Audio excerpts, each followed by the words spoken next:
The story of an owl. Knowing that Mrs. Mallard was afflicted with a heart trouble, great care was taken to break to her as gently as possible the news of her husband's death. It was her sister Josephine who told her, in broken sentences, veiled hints that revealed in half concealing. Her husband's friend Richard was there too, near her. It was he who had been in the newspaper office when intelligence of the railroad disaster was received, with Brentley Mallard's name leading the list of killed. He had only taken the time to assure himself of its truth by a second telegram, and had hastened to forestall any less careful, less tender friend in bearing the sad message. She did not hear the story as many women have heard the same, with a paralyzed inability to accept its significance. She wept at once, with sudden, wild abandonment in her sister's arms. When the storm of grief had spent itself, she went away to her room alone. She would have no one follow her.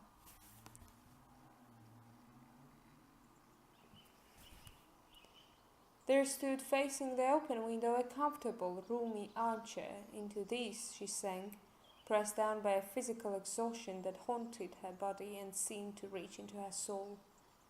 She could see in the open square before her house the tops of trees that were all a-quiver with the new spring life. The delicious breath of rain was in the air. In the street below a peddler was crying his wares. The notes of a distant song which someone was singing reached her faintly, and countless sparrows were twittering in the eaves. There were patches of blue sky showing here and there through the clouds that had met and piled one above the other in the west facing her window. She sat with her head thrown back upon the cushion of the chair, quite motionless, except when a sob came up into her throat and shook her, as a child who has cried itself to sleep continues to sob in its dreams. She was young, a fair, calm face, whose lines bespoke repression and even a certain strength. But now there was a dull stare in her eyes, whose gaze was fixed away off yonder on one of those patches of blue sky.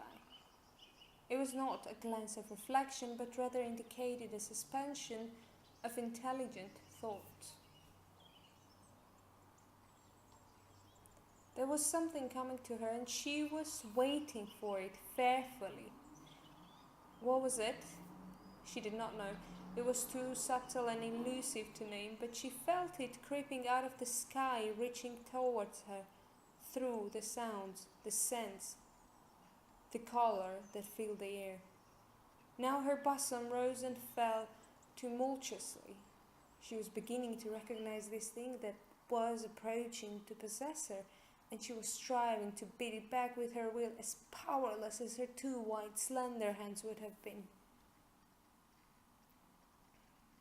When she abandoned herself, a little whispered word escaped her slightly parted lips. She said it over and over under her breath. Free, free, free. The vacant stare and the look of terror that had followed it went from her eyes. They stayed keen and bright.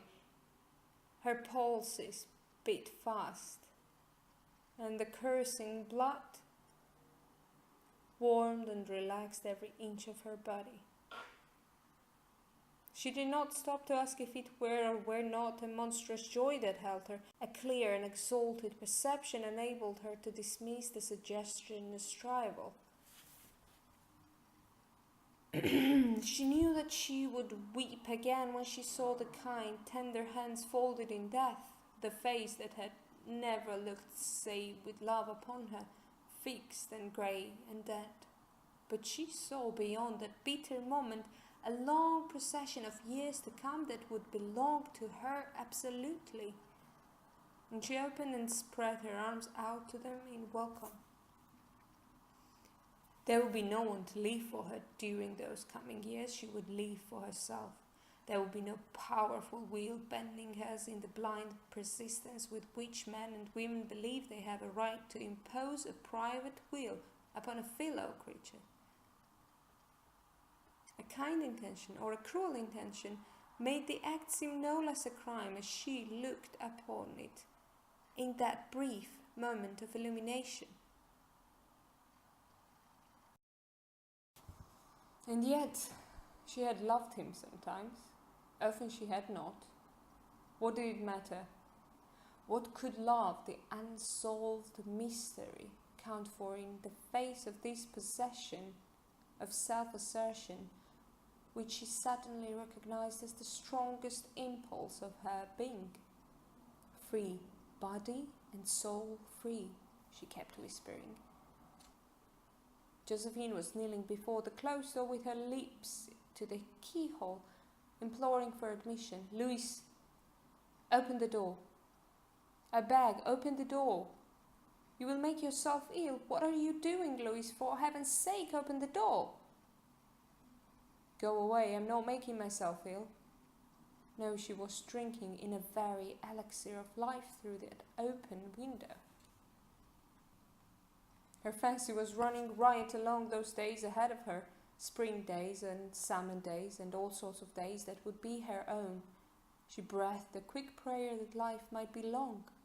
It was only yesterday she had thought with a shudder that life might be long. She arose at length and opened the door to her sister's importunities. There was a feverish triumph in her eyes, and she carried herself unwittingly like a goddess of victory. She clasped her sister's waist, and together they descended the stairs. Richard stood waiting for them at the bottom. Someone was opening the front door with a latchkey.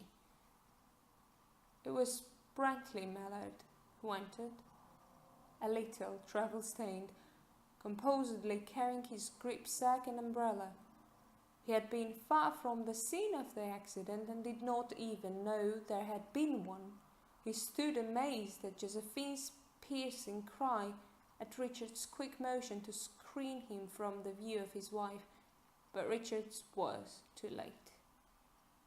When the doctors came, they said she had died of heart disease, of joy that kills.